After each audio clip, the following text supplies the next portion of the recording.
Assalamualaikum warahmatullahi wabarakatuh. Bismillahirrahmanirrahim. Alhamdulillahirabbil alamin. Asyhadu an la ilaha illallah wa asyhadu anna Muhammadar Rasulullah sallallahu alaihi wasallam wa ala alihi wa ashabihi amma ba'du. Kita baca kembali lanjutan Sahih Bukhari, kali ini halaman 43. Bismillahirrahmanirrahim. Babun, adapun ini bab balu tidak akan diterima apa sholat bi ghairi tuhur, selain berwudu. Bersuci sini maksudnya berwudu. Hadatsana Ishaq ibn Ibrahim Al-Khamwili qala akhbarana Abdur Razzaq qala akhbarana Ma'mar an Hammam ibni Munabbih, sesungguhnya Hammam iku sami'a mendengar dia Abu Hurairah, pada Abu Hurairah yaqulu, berkata Abu Hurairah, qala telah bersabda Rasulullah sallallahu alaihi wasallam, la tuqbalu tidak akan diterima apa sholatuman, sholatnya orang ahdatsa yang batal, siapa orang hadas sehingga tawadhu'a berwudu orang itu. Qala berkata siapa rajulun, seorang laki-laki, min haratil maut, dari daerah atau wilayah Habron maut, itu nama tempatnya, daerah. Mal hadatsu, apakah batal yang dimaksud ya Abu Hurairah, ya Abu Hurairah? Qala berkata Abu Hurairah, fusa'u autu auburatun. Fusa'u kentut. Itu kalau fusa itu kentut atau buang angin yang tidak bersuara. Jadi orang tidak ada yang tahu karena nggak ada suaranya, hanya baunya saja kadang-kadang. Auburatun, atau ya kentut juga tapi yang bersuara, itu kedua-duanya membatalkan wudhu. Jadi ini hadis diceritakan oleh Abu Hurairah bahwa Nabi bersabda, sholatnya orang yang batal itu tidak sah, tidak diterima, sehingga dia wudhu dulu. Seorang laki-laki waktu mendengar hadis dari Abu Hurairah itu bertanya, apa itu yang dimaksud batal? Kata Abu Hurairah, oh itu kentut yang nggak ada suaranya maupun yang ada suaranya, itu kedua-duanya membatalkan wudhu. Babu fadlil wudhu'i, bab keutamanya wudhu. Wal hurru, dan bersinar, Jawa ini mencorong, al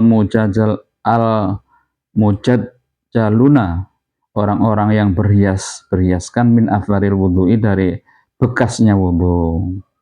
Jadi membahas tentang fadilahnya atau keutamanya wudhu, dan kelak hari kiamat itu anggota wudhu atau bekas air wudhu itu bersinar, dan itu menjadi perhiasannya orang iman.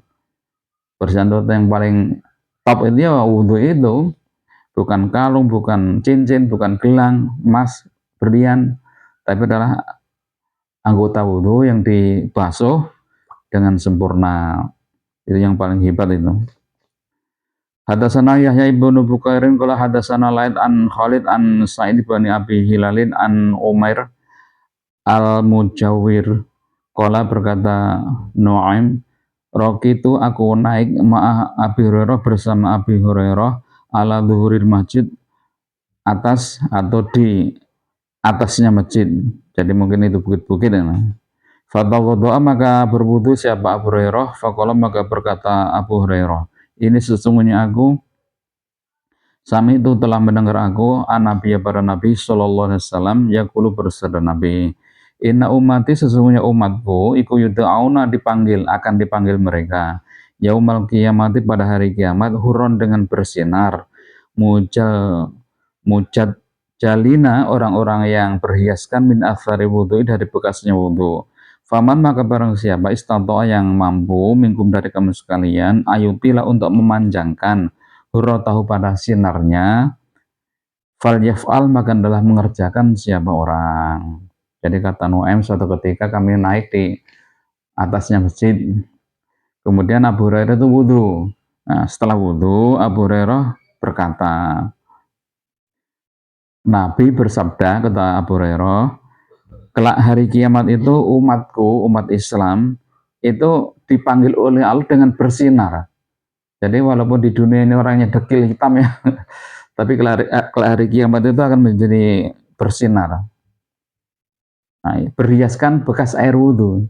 Jadi semua bekas air wudhu itu akan bersinar memang, dan itu menjadi perhiasannya orang iman, dan itu juga merupakan salah satu tanda dikenalinya umat Muhammad. Nah, kemudian kata Abu Hurairah, Nabi bersabda, barang siapa yang mampu untuk memanjangkan cahayanya, sinarnya, maka yang adalah kerjakan. Maka ada hadis lain itu, dan hadis Nasa itu ada dikisahkan Abu Hurairah itu membasuh tangan sampai ketiak. Sampai ketiak itu justru mengamalkan hadis ini sebenarnya. Paman istata'a minkum ayutilahurrohu, jadi memanjangkan pada sinarnya. Itu Abu Hurairah itu memaknai dengan membasuh tangannya sampai melebihi siku. Cuman ada yang meriwayatkan hadis itu adalah dhaif.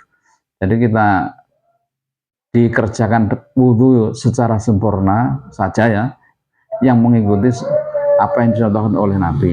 Jadi kita sempurnakan saja anunya wudhu kita sesuai dengan yang dicontohkan oleh Nabi. Semoga Allah paling barokah. Jazakumullah khairan. Assalamualaikum warahmatullahi wabarakatuh.